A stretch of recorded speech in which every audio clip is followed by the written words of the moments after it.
কালকে মাঝরাত্রে বৃষ্টি হয়ে আমাদের পুরো বাড়ি কিন্তু ডুবিয়ে দিয়ে গেছে জলে। কি অবস্থা দেখুন বন্ধুরা, সিঁড়ির নিচে কিন্তু এতটা জল জমে গেছে। মাঝরাত্রে কখন যে বৃষ্টি হয়েছে কিছুই বুঝতে পারিনি। আর পুরো ছাদ থেকে জল এসে কিন্তু একদম নিচের তলায়, আর গোটা চারিদিকে কিন্তু জলে জলেময় হয়ে গেছে। তো এই যে দেখুন, এটা আমার সিঁড়ির নিচে জল বেরোনোর রাস্তা নেই বলে কিন্তু জলটা পুরো জমে গেছে। নমস্কার বন্ধুরা, আশা করি সবাই ভালো আছেন, সুস্থ আছেন। আমিও ভালো আছি। আমি সুস্মিতা নতুন আবার একটা ভিডিওতে আপনাদেরকে স্বাগত জানিয়ে আর সঙ্গে নিয়ে আজকের ভিডিওটা শুরু করলাম। কালকে মাঝরাত্রে কখন যে বৃষ্টি হয়েছে একটু আওয়াজ পেয়েছিলাম, আর মাঝরাত্রে ঘুমটা ধরে গেলে তখন কিন্তু একদমই বোঝা যায় না। তবে হ্যাঁ, একবার দুবার কিন্তু ওই যে ছাদের উপরে টপ পড়ার আওয়াজ কিন্তু পেয়েছিলাম। আর ছাদের মধ্যে কিন্তু একটা বড় টপ আমার মাটির ভেঙে গেছে, পুরো গাছও পড়ে গেছিলো অনেকগুলো। তো মানে আমাদের তিনতলা যে ছাদ দেওয়া হয়েছে, ওই ছাদে কিন্তু এক সাইডে কার্নিশ বের করানো নেই। তো ওর জন্য কিন্তু মানে পিটা বৃষ্টি যদি হয়, মানে দক্ষিণা বাতাস যদি বয় বা দক্ষিণ দিকে বেগে যদি বৃষ্টি হয়, তাহলে ওই দেওয়ালে কিন্তু জল একদম পিটিয়ে একদম আমার ঘরের ভিতরে ঢুকে যায়। তো এবছরে এই প্রথম হয়েছে, মাঝরাত্রে হয়েছে, একদমই বুঝতে পারিনি। আর মনে হয় প্রচুর পরিমাণে বৃষ্টি হয়েছে। আসলে আমরা যখন ঘুমোই কিন্তু চারিদিকে জানালা দরজা লাগিয়ে দিই, এই জন্য বুঝতেই পারি না। প্রথমে একবার দুবার বাজ পড়েছিল, বুঝতে পেরেছিলাম। তো ভেবেছিলাম এমনি হয়তো বৃষ্টি হচ্ছে। তো সকালে যখন ভোর রাত্রে কর্তামশাই বাথরুমে গেছিলো, এসে আমাকে বলছে যে চারিদিকে পুরো জল ভর্তি হয়ে গেছে। আর উপরতলায় নিচতলায় যত পাপোশ ছিল সব ভিজে একাকার অবস্থা। আর চারিদিকে জল যে গেছে পুরো জলে জলাময়। তো আমি কিন্তু সকাল সকাল উঠেই আমি তো শুনে একদম অবাক হয়ে গেছি। তো প্রথমে উপরে গেছি, উপরে যখন গিয়ে দেখি ছাদে পুরো জল জমে একাকার অবস্থা। আসলে ওই যে গাছ আছে আমার ছাদে, তো সেই পাতাগুলো জমে যায় নেটের মধ্যে, তো জল তখন বেরোতে পারে না, জাম হয়ে যায় পুরো। তো কালকে রাত্রেও এই অবস্থা হয়েছে। তো সেই জন্য ভোর ভোর শুনে কিন্তু আমি উঠে যখন যাই, ছাদে কিন্তু জল ভর্তি। আর অনেক গাছ কিন্তু টপসহ উল্টে পড়েছিল। তো সেগুলো তুলে দিয়ে এসেছি। আর সেই সময় কিন্তু ভিডিও করার মানে কথা মনেই নেই। আসলে ঘুম থেকে উঠে যেই শুনেছি, 5টার সময় যেই শুনেছি, তখন কিন্তু আর ভিডিও করতে ইচ্ছে করে বন্ধুরা। তো আমি কিন্তু সোজা তিনতলায় উঠে গেছি। তো প্রথমে কিন্তু ওই নেট থেকে পাতাগুলো পরিষ্কার করেছি, জলটাকে সরিয়েছি, যত টবগুলো পড়ে গেছিলো সেগুলো ঠিক করে এসে সকাল থেকে আমার 3 ঘন্টা লেগে গেল পুরো রুম পরিষ্কার করতে। আর এই যে সিঁড়ির নিচে জলগুলো জমেছিল সেগুলো কিন্তু মানে হাতে করে বালতিতে করে মানে 10-12 বালতি মতো জল জমা হয়ে গেছিলো, সেগুলো কিন্তু বের করে পরিষ্কার করেছি। আর এই যে দেখুন, নিচের তলায় যত পাপোশ ছিল নিচে ধুয়ে ফেলে দিয়ে এসেছি। আর এই যে চান করে এই পাপোশগুলো ধুয়েছি, মানে দোতলায় যেটা ছিল এতগুলো পাপোশ সব কিছু ধুয়ে পরিষ্কার করে শুকিয়ে দিলাম।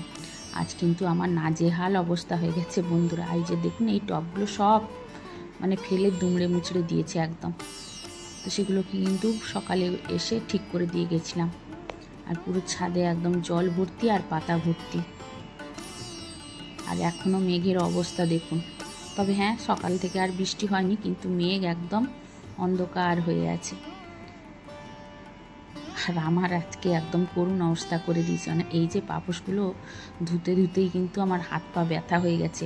এত ভারী ভারী পাপোশ, নিচে আরও মোটা পাপোশ, সেগুলোও ধুয়ে এসছি। আর জল পুরো চারিদিকে হয়ে গেছিলো জানেন, নিচতলা থেকে ওপরতলা আমাদের চারিদিকে কিন্তু জল ভর্তি হয়ে গেছিলো। কতটা বৃষ্টি হয়েছে কে জানি না। সকালে উঠে দেখি এই অবস্থা। আর কর্তামশাই আমাকে বলে দিয়ে সে কিন্তু ঘুমিয়ে পড়লো জানেন। তো উঠে বকাবকি করছিলাম। আসলে আমাদের ওই যে ছাদ ঢালাই দেওয়া হয়েছে 3 তলায়, তো কার্নিশ বের করতে গেলে পাশের বাড়ির মানে লোকের জায়গার উপরে পড়ে যাবে। তবে আমি বলেছিলাম একটুখানি বের করতে, কিচ্ছু হবে না, কিন্তু আমার কথায় কান দেয়নি। কিন্তু এখন এই ঝড় বৃষ্টি যদি দক্ষিণা দিকে বাতাস বইতে থাকে আর ঝড় যদি সেই দিকে ঝাপটা দিয়ে বৃষ্টি হয়, কিন্তু পুরো জলটা আমাদের ওই মানে ছাদ থেকে একদম 3 তলা থেকে একদম নিচে চলে আসে। তো এই অবস্থা হয়েছে এই প্রথম এবছরে। তো কী আর করবো, যত খাটুনি আমাদেরই, তাই না? পুরুষ মানুষেরা ঘর করে দেয়, মেয়েদের কথা নেয় না। ওরা মনে করে যে আমরা যেটা করছি সেইটা ঠিক, আর মেয়ে মানুষের কথায় কে কান দেয়, তাই না? শুনলো না আমার কথা, কিন্তু এখন আমাকে এইসব ক্লিন করতে হচ্ছে। আর একটা কথা বন্ধুরা, এই যে ছাদ বাগানে আমরা যে গাছ লাগাই, মানে ছাদে বিশেষ করে প্রচণ্ড নোংরা হয়। এই যে দেখে বুঝতে পারছেন নিশ্চয়ই, কালকে যে বৃষ্টিটা হয়েছে রাতে, কত মাটি বয়ে এসছে। আর এখানে এই যে নেট আছে বলে সব আটকে গেছে, তো সেটাকেও কিন্তু আমি জল দিয়ে ভালো করে যতটা পারলাম ধুয়ে দিলাম। পুরোটা তো পারবো না, কারণ গাছ আছে চারিদিকে। আর এই যে ফাঁকা জায়গাটা পুরো মানে দেখে হয়তো আপনারা বুঝতে পারছেন, কাদাতে কাদাময় হয়ে গেছে একদম। তো যেটুকু আমি হাঁটাচলা করব বা ঠাকুরের জিনিসগুলো মাঝামাঝি করব, সেইটুকু জায়গা কিন্তু আমি ভালো করে ঝাঁট দিয়ে ধুয়ে নিলাম। আসলে ছাদে গাছ লাগালে গাছ দেখতে ভালো লাগে বা করতেও ভালো লাগে, কিন্তু ছাদ বড্ড নোংরা হয়, কারণ পরিষ্কার করতে না পারলে বড্ড নোংরা হয়। আসলে আমরা যে মাটিতে গাছ লাগাই, ওই মাটিটা জল খেলেই কিন্তু একটু একটু মাটি তো লিক করতেই থাকে, তাই না? এই যে দেখুন, আর বালি মাটি সব কিছু দেওয়া থাকে, তো একটু একটু করে কিন্তু সেগুলো নিচের দিকে নামতেই থাকে। আর এই যে নিচে পুরো নোংরা হয়ে যায় তার জন্য, আর বৃষ্টির দিনে তো আরও বেশি হয়। তো সেই জন্য ছাদে গাছ লাগানো যতটাই ভালো ততটাই কিন্তু খারাপ, আর তার সঙ্গে খাটুনি তো আছে। আসলে শখ ছাড়তে পারি না, এটাই হচ্ছে সমস্যা। তো যাই হোক, আপনাদের সঙ্গে অনেক বকবক করতে করতে কিন্তু আমার সমস্ত কাজকর্ম শেষ হয়ে গেছে। চলে এলাম রান্না করতে। আর বন্ধুরা, রান্না বলতে আজকে অনেকটাই করেছি, কিন্তু আমাকে একটা অনেক মানে দায়িত্বপূর্ণ কাজে আমাকে যেতে হবে বলে তাড়াহুড়ো করে রান্না করছিলাম, তো বাকি রান্নাটুকু আর শেয়ার করতে পারিনি। এই ডালটা ছোঁক দিয়েছি, ওইদিকে কিন্তু আমি মোচার তরকারির জন্য মোচাটা সেদ্ধ করতে বসিয়েছিলাম, আর মাঝখানে ভাত বসিয়েছি। তো তারপরে আর কিন্তু এখানে ভিডিও করতে পারিনি। আসলে আমাদের বাড়ি এমন একটা জায়গায়, কখন যে কে চলে আসে, কার ডাক পড়ে যায় তার ঠিক নেই। আমাকে কিন্তু রান্না করতে করতে কখনো ছুটতে হয়, কখনো কাজ করতে করতে ছুটতে হয়। তো আজকেও সেই একই হয়েছে।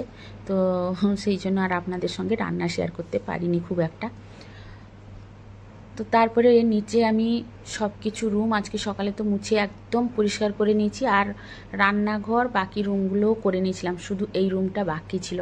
তো এই রুমটাও কিন্তু একদম মুছে নিব, তারপরে আমি একটা কাজে বেরিয়ে যাব। তো তারপরে আর কিন্তু ভিডিও করতে পারিনি। তো যেসব বন্ধুরা আমার ভিডিওটি এতক্ষণ দেখছেন, তাদের কাছে একটাই অনুরোধ, ভিডিওটি যদি ভালো লাগে তাহলে অবশ্যই একটা লাইক দিয়ে যেতে কিন্তু ভুলবেন না। আর ভিডিওটির কোনো অংশে যদি খুব ভালো লেগে থাকে তাহলে একটা ছোট্ট করে কমেন্ট করে দিলেই কিন্তু আমি বুঝে নিব।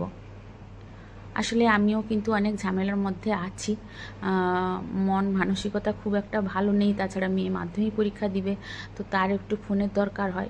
অনেক রকম সংসার মানেই টেনশান, তাই না? সংসারে যদি শুধু সুখ শান্তি থাকে তাই না, অনেক কিছু প্রবলেমও ফেস করতে হয় অনেকের ঘরে, তাই না? আর আমরা যেহেতু মধ্যবিত্ত ফ্যামিলির মানুষ, আমাদের কিন্তু অনেক রকম প্রবলেমের মধ্যে পড়তে হয়।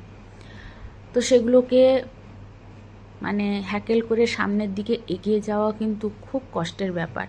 তো আমি কিন্তু চেষ্টা করি সব কিছু সামলে সামনের দিকে এগিয়ে যাওয়া, কিন্তু তাও কিন্তু অনেক সময় ভেঙে পড়ি মানসিকভাবে। তো এখন আমার কিন্তু সেই একটা কঠিন পরিস্থিতির মধ্যে দিয়ে যাচ্ছি। তো সময় পড়লে অবশ্যই আপনাদের সঙ্গে শেয়ার করব।